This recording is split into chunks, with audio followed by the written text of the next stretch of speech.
Hello and welcome to our lecture number 10। आज हम लोग पहुंच गए हैं अपने पाइथन फंक्शंस पर और आज हम लोग पढ़ेंगे फंक्शंस। सो बेसिकली फंक्शन क्या होता है? फंक्शन एक सर्टेन ब्लॉक ऑफ कोड होता है जो हम n number of time run करा सकते हैं। n नंबर ऑफ टाइम मतलब हम उसे कितनी भी बार जब चाहे तब रन करा सकते हैं।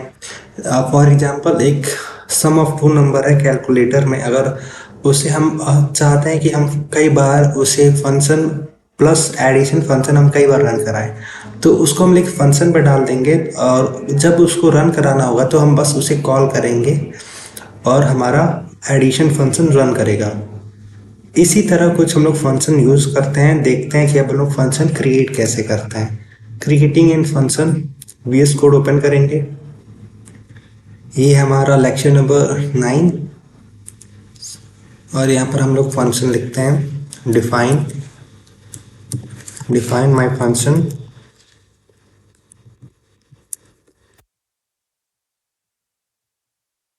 अभी हम प्रिंट लिखेंगे, प्रिंट हेलो कोडर्स। अब इसे हम रन कराएंगे।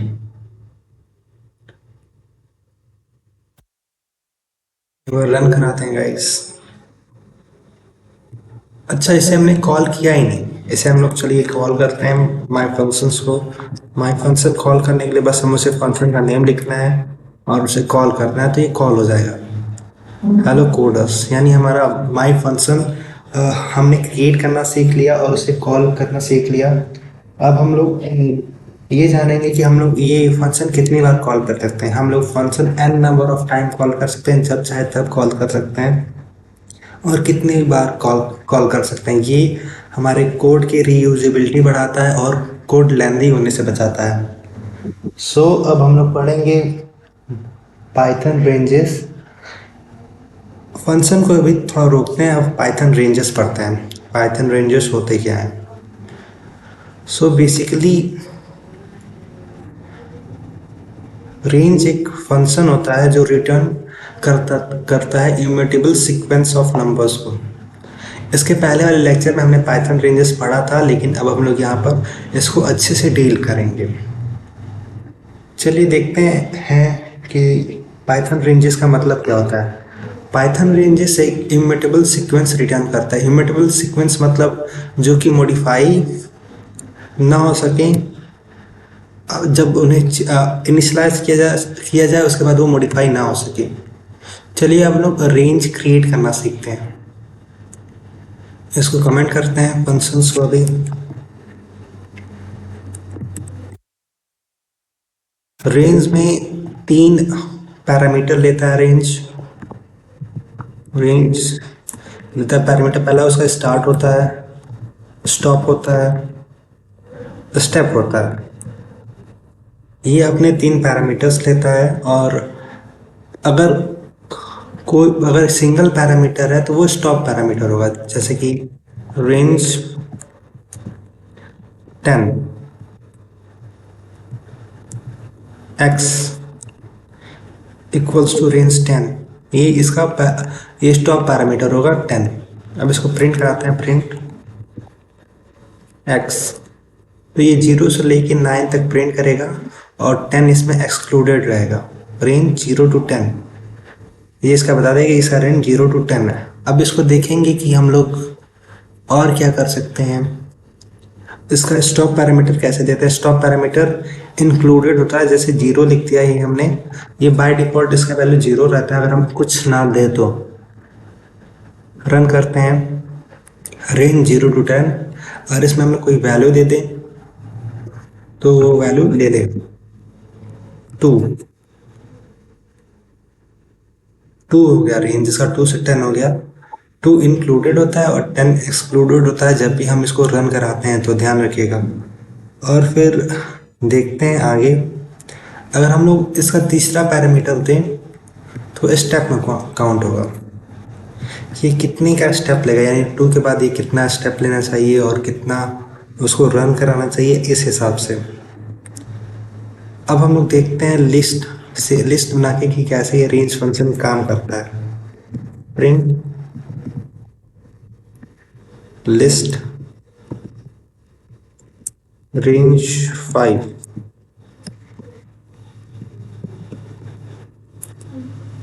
ये सिंगल पैरामीटर के साथ 0 1 2 3 4। अब इसको डबल पैरामीटर के साथ देखते हैं।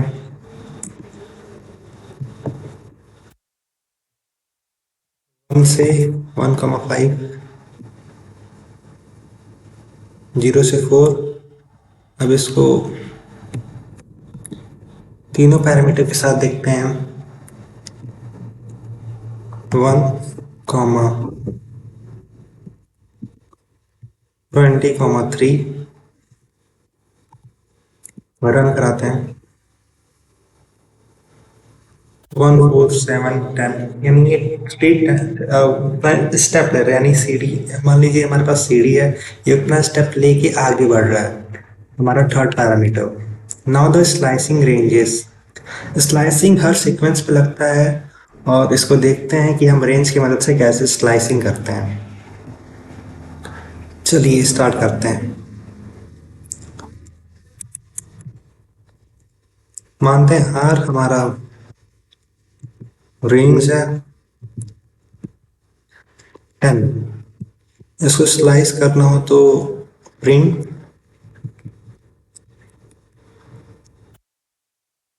इसका रेंज हम लोग प्रिंट करा के देखते हैं पहले कि कितना है। R2 2, यानी इसका रेंज 2 है। अब कैसे स्लाइसिंग करते हैं ये देखते हैं। प्रिंट R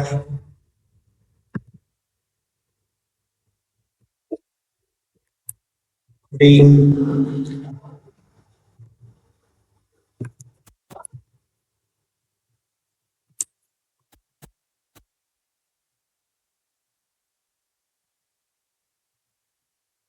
अब ये दोनों पार्ट ऑफ कोड को रन कराते हैं। रेंज 0 to 3 है और 3 to 10 है।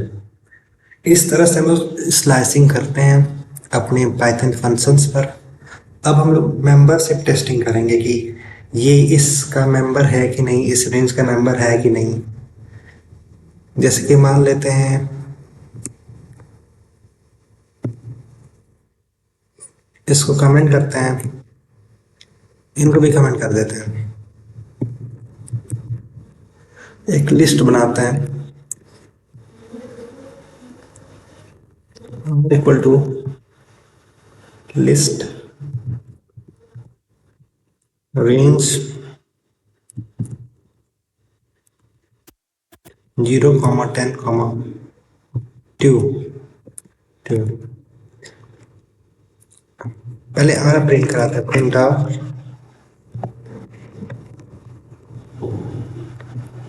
Print r 0 2 4 6 8। अब मेंबरशिप ऑपरेटर इसमें लगा के देखेंगे कि क्या इसका मेंबर है कि नहीं। So print 6 in are, print 7 in are. ये बेसिकली हमें बोलियन वैल्यू रिटर्न करेगा, या ट्रू या फॉल्स। अब देखते हैं कि ये क्या सच में ऐसे हो रहा है, ट्रू और फिर फॉल्स। ये मेंबरशिप ऑपरेटर हमें बूलियन वैल्यू रिटर्न करता है। अगर हमारा 6 अगर रेंज में प्रेजेंट है तो वो ट्रू रिटर्न करेगा, 7 हमारा रेंज में नहीं प्रेजेंट है तो वो फॉल्स रिटर्न करेगा। Now the length. Length range जो होता है वो लेंथ ऑपरेटर सपोर्ट करता है। ये हमें बताता है कि हमारा लेंथ मतलब हमारा रेंज कितने लेंथ का है। Print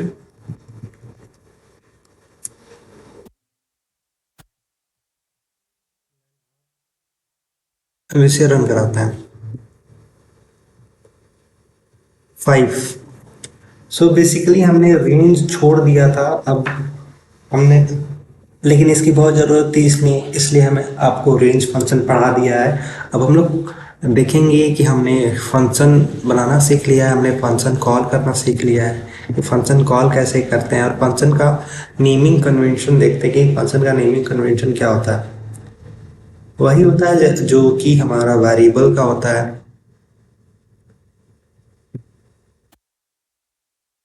naming convention. जो फंक्शन है वो सेम रूल फॉलो करता है जो वेरिएबल करता है। अब पहला रूल ये है कि या लेटर या अंडरस्कोर से स्टार्ट होना चाहिए, और फंक्शन का नेम में लेटर नंबर और अंडरस्कोर ही होने चाहिए, और फंक्शन हमारा केस सेंसिटिव है। सो वाई यूज फंक्शन? फंक्शन क्यों यूज करें? फंक्शन जो है हमारे कोड को रीयूजेबल बनाता है और हमारे ओवरऑल कोड स्ट्रक्चर को छोटा रखने में मदद करता है। Now the return value. Function में हमेशा रिटर्न, हमेशा नहीं लेकिन most of the time return रहता है, और रिटर्न हमारा डाटा सेंड करता है जो फंक्शन सेंड करना चाहता है। जैसे कि इस इस कोड को हम लोग फिर से कॉपी पेस्ट करते हैं, बाकी कोड को कमेंट कर लेते हैं।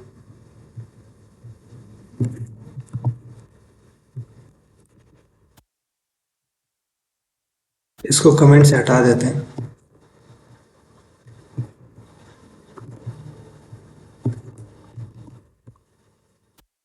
रन करा दिए। Syntax error.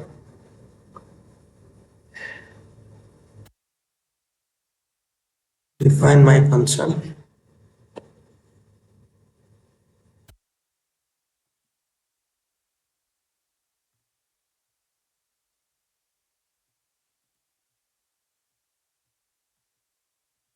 प्रिंट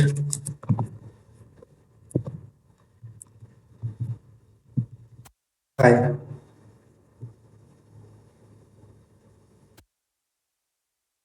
रन कराते हैं। कोई कोई एरर आ गया था, पता नहीं कौन सा एरर था। फिर अब इसको कॉल करते हैं। रिटर्न समझ रहे हैं इसको, चाहे हम लोग इसको इस वैल्यू को हम रिटर्न करा सकते हैं। यही रिटर्न का बेसिकली काम करता है। यानी हम जब भी इस फंक्शन को कॉल करेंगे तो ये हमेशा हाई रिटर्न कराएगा। अब इसको प्रिंट करा के देखते हैं, मतलब फंक्शन कॉल करते हैं। Definition, sorry, my function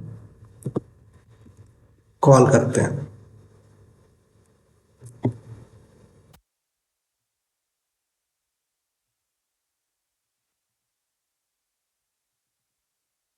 my function call हुआ, लेकिन अब इसमें प्रिंट करा। प्रिंट फंक्शन लगाते हैं, अभी हमें ये प्रिंट करके देगा। रन। हाई। हाई प्रिंट हो गया। ये रिटर्न वैल्यू हमारा ये काम करता है। When a function reaches return statement it stop execution. जब भी हमारा फंक्शन रिटर्न पर आ जाता है, भले ही उस फंक्शन के बाद हमारा कुछ भी कोड लिखा हो, उसके बाद वो रन नहीं करता है, वो वहीं पे स्टॉप हो जाता है। If a function does not have return statement it return none. अगर रिटर्न स्टेटमेंट नहीं होता है वो, तो वो कुछ नहीं रिटर्न करता है, नन रिटर्न करता है। अब आगे बढ़ते हैं पास स्टेटमेंट पे। कैसे हम लोग पास स्टेटमेंट यूज करते हैं फंक्शन में। मान लीजिए हमने कोई फंक्शन बनाया और उसका लॉजिक अभी इनकम्प्लीट है, या फिर हम उसे बाद में लिखना चाहते हैं, लेकिन हम फंक्शन को ऐसे ही खाली नहीं छोड़ सकते। हमें उससे फंक्शन को ऐसे खाली नहीं छोड़ा जा सकता, वो सिंटैक्स एरर हमें देगा। इसलिए हम लोग पास स्टेटमेंट का यूज कर सकते हैं। कि फिलहाल के लिए ये कोड ऐसे ही, हम हमारे जब लॉजिक बिल्ड हो जाएगा तो हम लोग पास स्टेटमेंट लगाएंगे। अब हम लोग आगे पढ़ेंगे आर्गुमेंट्स, कैसे फंक्शन पे और सारी चीज़ें पढ़ेंगे, कैसे आर्गुमेंट पास करते हैं, कैसे कॉम्प्लेक्स फंक्शन बनाते हैं, एटसेट्रा। तब तक के लिए stay tuned and please subscribe to our channel. Thank you.